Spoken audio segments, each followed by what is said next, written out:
Allahu Akbar, Allahu Akbar, Allahu Akbar, Allahu Akbar, Allahu Akbar, Allahu Akbar, Allahu Akbar, Allahu Akbar, Allahu Akbar, Allahu Akbar, Allahu Akbar kabira, walhamdulillahi katsira, wa subhanallahi bukratan wa asila. Alhamdulillahilladzi ja'ala al-muslimina 'ida al-fitri ba'da siyami Ramadan. Ashhadu an la ilaha illallah wahdahu la syarika lahu al-mulkul azimul akbar. Wa ashhadu anna Muhammadan abduhu wa rasuluhu asy-syafi'i fil mahsyar. Nabiyyin qad ghafarallahu ma taqaddama min dhanbihi wa ma ta'akhkhar. Allahumma salli wa sallim ala sayyidina Muhammadin wa ala alihi wa ashabihi alladhina azhaba anhum ar-rijsa wa tahar. Amma ba'du fa ya ibadallah, usikum wa nafsi bi taqwallahi wa ta'atihi faqad fazal muttaqun. Wa qala ta'ala a'udzu billahi minasy syaithanir rajim. Bismillahirrahmanirrahim. Walitukmilul iddata walitukabbirullaha ala ma hadakum wa la'allakum tashkurun. Shadaqallahul azim wa sadaqa rasuluhun nabiyul habibul karim. Wa nahnu ala dzalika minasyahidin wasyakirin walhamdulillahi rabbil alamin.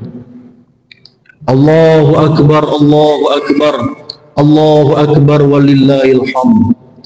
Hadirin wal hadirat, jamaah salat Idul Fitri Masjid Jami Al-Furqan yang sama dimuliakan Allah. Mengawali mimbar yang mulia ini, mari sama kita tundukkan kepala kita.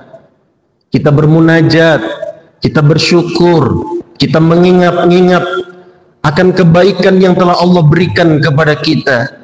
Sudahkah kita bersyukur atas karunia nikmat yang telah banyak Allah anugerahkan kepada kita? Tanya pada hati kita yang paling terdalam. Sudahkah kita bersyukur dikaruniakannya kita pasangan yang soleh dan soleha? Sudahkah kita bersyukur diberikannya kita anak yang begitu baik, anak-anak yang soleh dan soleha? Dengan mukena kecilnya dia berangkat menuju masjidnya untuk menunaikan ibadah salat. Sudahkah kita bersyukur atas karunia nikmat berupa anak soleh? Dengan indahnya menggunakan pakaian koko muslimnya, mengenakan peci barunya, dia datang menghampiri kita, menjabatkan tangan kepada kita semua. Sudahkah kita bersyukur atas karunia nikmat yang telah Allah berikan kepada kita? Hadirin jamaah salat Idul Fitri yang dimuliakan Allah Subhanahu wa taala. Berakhirnya Ramadan sehingga terbesit tanya di dalam hati kita, akankah kita kembali berjumpa dengan Ramadan tahun depan? Ataukah Ramadan ini menjadi Ramadan yang terakhir dalam hidup dan kehidupan kita? Terbenam matahari kemarin sore mengingatkan kepada kita semua, berpisahlah kita dengan Ramadan, bulan yang agung dan mulia dan dimuliakan oleh Allah Subhanahu wa taala. Terbesit tanya di dalam hati kita, banyak harapan dan doa yang kita panjatkan kepada Allah. Semoga Allah Subhanahu wa taala menerima ibadah puasa kita, tadarus kita, infak sedekah kita, qiyamul lail, dan kita mendapatkan ridho di sisi Allah Subhanahu wa taala. Dalam lautan takbir, lautan tasbih, sayup berkumandang di tengah sore hari, berkumandang Allahu akbar, Allahu akbar, Allahu akbar walillahil hamd. Tiba-tiba terbayang orang-orang yang pernah berjasa dalam kehidupan kita. Andai dia ibu yang memiliki kasih sayang begitu tak terhingga kepada kita, andai dia masih ada, Mungkin tangannya yang lesu akan kita cium tangannya. Mungkin badannya yang lemah bisa kita peluk erat untuk menebus kerinduan kita kepada almarhumah ibu kita.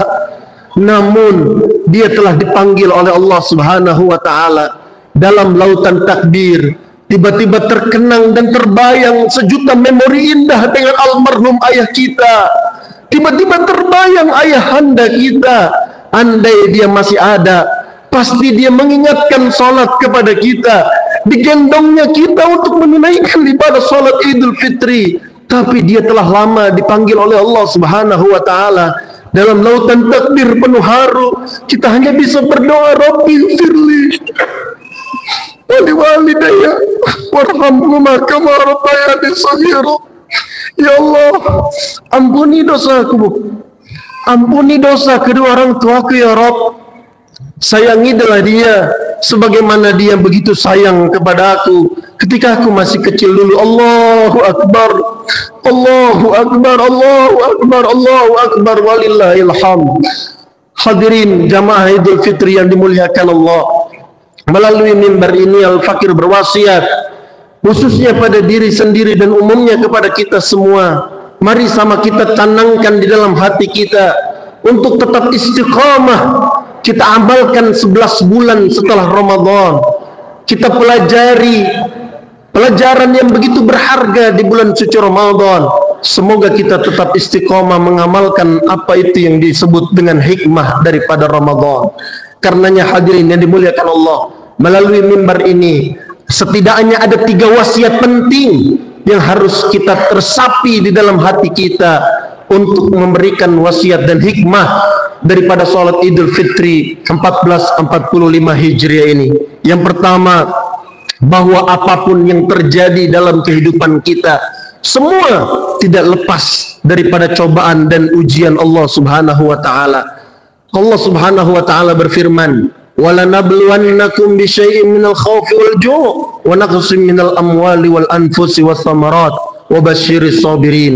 Dan sungguh akan kami uji kalian wahai manusia dengan sedikit rasa takut, takut lapar, takut miskin, takut sakit. Akan tetapi rasa takut itu sudah jauh kita hilangkan karena kita lebih takut kepada azab dan murkanya Allah Subhanahu wa taala. Itulah karenanya Ibunda Aisyah dalam satu riwayat beliau menghampiri Rasulullah, ya Rasulullah, andai kami mendapatkan Lailatul Qadar, permohonan apa yang kami mohonkan kepada Allah? Lalu Rasulullah SAW membimbing Sayyidatina Aisyah, wahai Aisyah, wahai Humairah, fakuli, maka ucapkanlah doa, Allahumma innaka afuwun karim tuhibbul afwa fa'fu anna ya karim. Ya Allah, engkau maha maaf, engkau cinta maaf ya Rabb, ampuni, maafkan segala kesalahan khilaf dariku.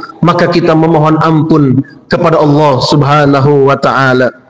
Hadirin jamaah yang dimuliakan Allah, itulah kampus Ramadan. Sebulan penuh kita kuliah di dalamnya, kita digojlok, kita digembleng.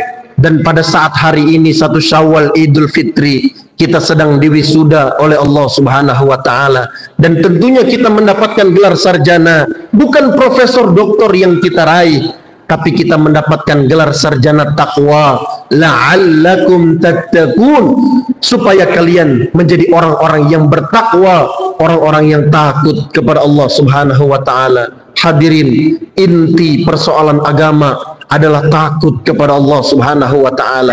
Inilah puncak yang ingin kita capai. Inilah pulau yang ingin kita tuju, agar kita menjadi orang-orang yang takut kepada Allah Subhanahu wa taala. Seorang suami yang takut kepada Allah, dia tidak akan berzina di belakang istrinya.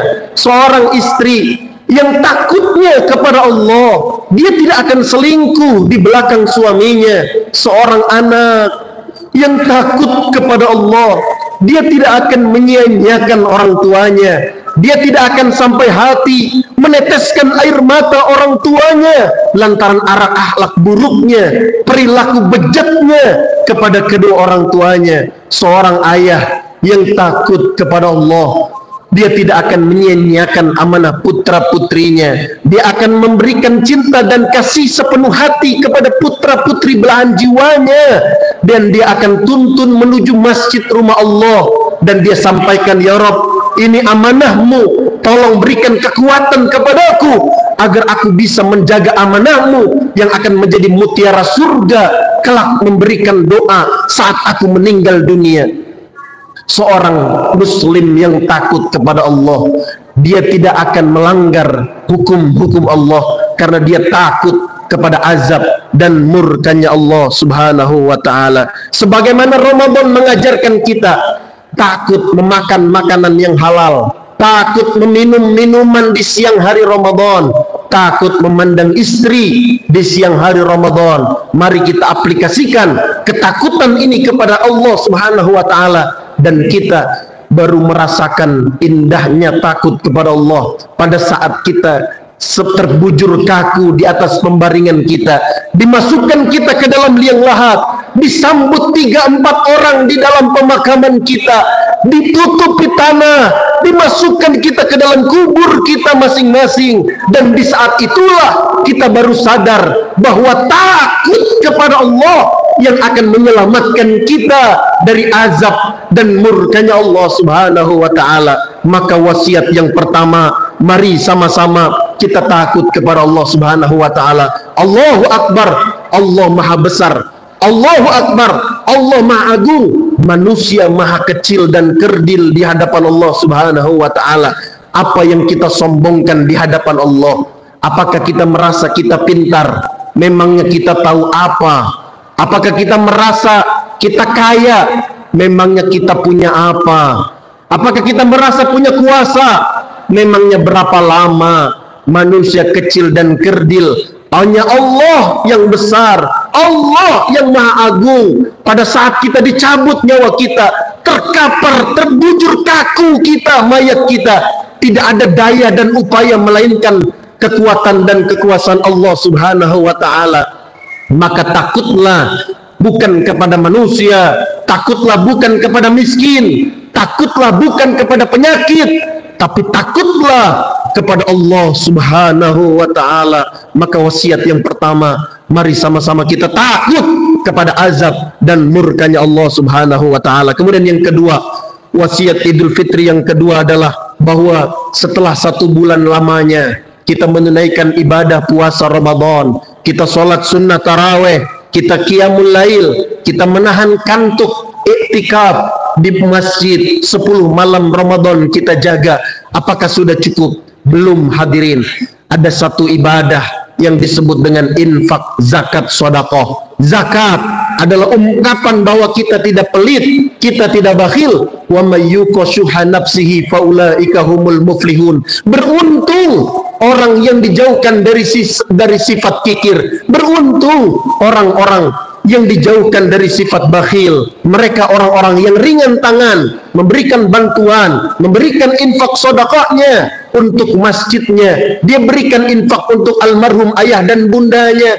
Dia anggap dia memberikan baju baru untuk anak-anaknya, memberikan pakaian untuk istrinya, dan dia teringat almarhumah ayah dan bundanya. Kemudian dia infakkan sedekahnya untuk masjid tercintanya yang diinfakkan untuk almarhum ayah dan bundanya. Allahu Akbar walillahil hamd. Maka jangan pernah merasa dengan infak sedekah kita, lalu dengan pedenya kita sudah menjadi membernya surga, bahwa infak sedekah kita tidak ada artinya apa-apa melainkan nikmat yang telah Allah berikan kepada kita. Bahwa infak sedekah kita, jangan pernah merasa bahwa dengan sedekah kita lalu kita menjadi penghuni surga. Mari sama-sama dengan infak sedekah kita, itulah yang akan menolong kita di hari tidak ada pertolongan melainkan pertolongan Allah subhanahu wa ta'ala. Di hari Idul Fitri ini, mari sama-sama jangan sampai ada satu orang pun, bahkan anak yatim piatu pun, yang merasa sedih karena mereka ditinggal ayah dan bundanya. Mari kita bangun kepedulian sosial di antara kita. Bayangkan hadirin, betapa anak-anak terenggut masa-masa kecil bahagianya, karena dia harus menjalani hari demi hari Idul Fitri tanpa ayah dan bundanya di sampingnya. Bahkan ada anak kecil yang terus meratap sedih di depan makam jenazah ayahnya. Bahkan ada anak kecil yang setiap kali menatap foto almarhum ayahnya, dengan logonya dia minta digendong ayah. Lalu pada puncaknya, pada saat anak itu dikhitan, tidak ada kata-kata yang keluar dari mulut mungilnya, melainkan dia mengucapkan ayah. Dia mengucapkan ayah. Maka hadirin yang dimuliakan Allah, di dalam suasana Idul Fitri ini, jangan sampai ada anak yatim pun yang bersedih. Jangan ada salah satu di antara mereka yang kemudian meneteskan air mata. Mari sama kita rangkul mereka.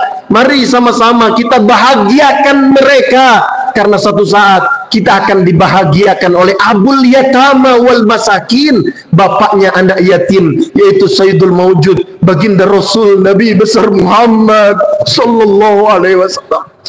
Satu kisah yang menginspirasi kita semua hadirin. Selesai sholat Idul Fitri, Rasulullah sallallahu alaihi wasallam turun dari mimbarnya, keluar dari masjidnya. Beliau melihat ada anak-anak kecil. Mereka bergembira, tertawa riang, menggunakan pakaian barunya, memakan makanan yang nikmat dan lezatnya. Tapi ada satu anak yang duduk terlesu dengan pakaian compang-campingnya, berada di samping masjid. Rasulullah sallallahu alaihi wasallam, orang yang begitu mulia akhlaknya, orang yang begitu baik, orang yang begitu hebat makamnya di sisi Allah. Rasulullah SAW kemudian menghampiri anak tersebut, dan anak itu tidak tahu kalau yang datang adalah baginda Nabi Muhammad SAW. Dengan ketawaduannya Rasul bertanya, "Nah, ma yubkika? Apa yang menyebabkan kamu menangis di saat teman-temanmu bergembira dan bahagia?"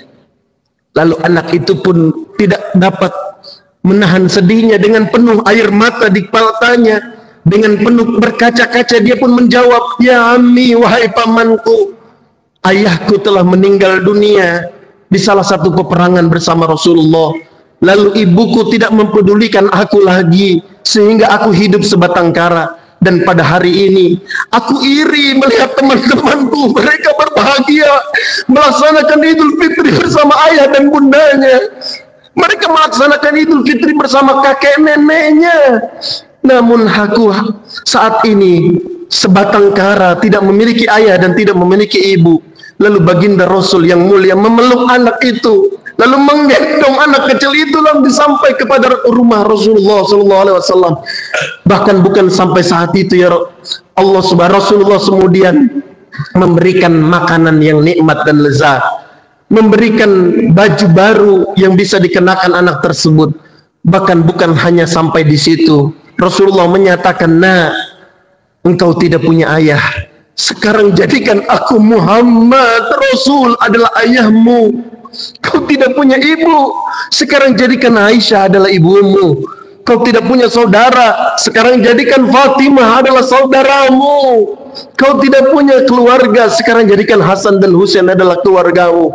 Alangkah bahagia anak tersebut menyadari bahwa itu adalah Rasulullah sallallahu alaihi wasallam keluar dari rumah Rasul. Lalu anak itu ceria gembira. Anak-anak yang lain pun terpenung melihat anak itu bahagia. Lalu dia bertanya, "Bukankah engkau tadi bersedih? Bukankah engkau tadi menangis? Lalu kenapa engkau sekarang bahagia?" Lalu anak itu mengatakan, "Bagaimana aku tidak bahagia? Kemarin aku tidak punya ayah, sekarang Rasulullah adalah ayahku. Kemarin aku tidak punya ibu, tapi sekarang Aisyah adalah ibuku."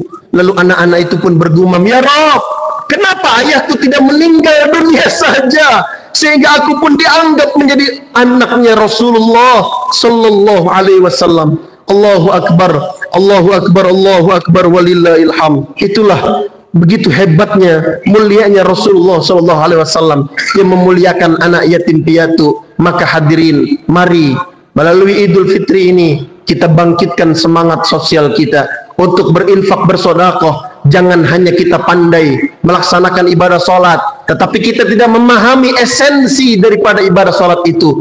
Bukankah ketika sholat Kita awali dengan takbiratul ihram dan kita akhiri dengan salam, mengucap salam ke kanan, mengucap salam ke kiri.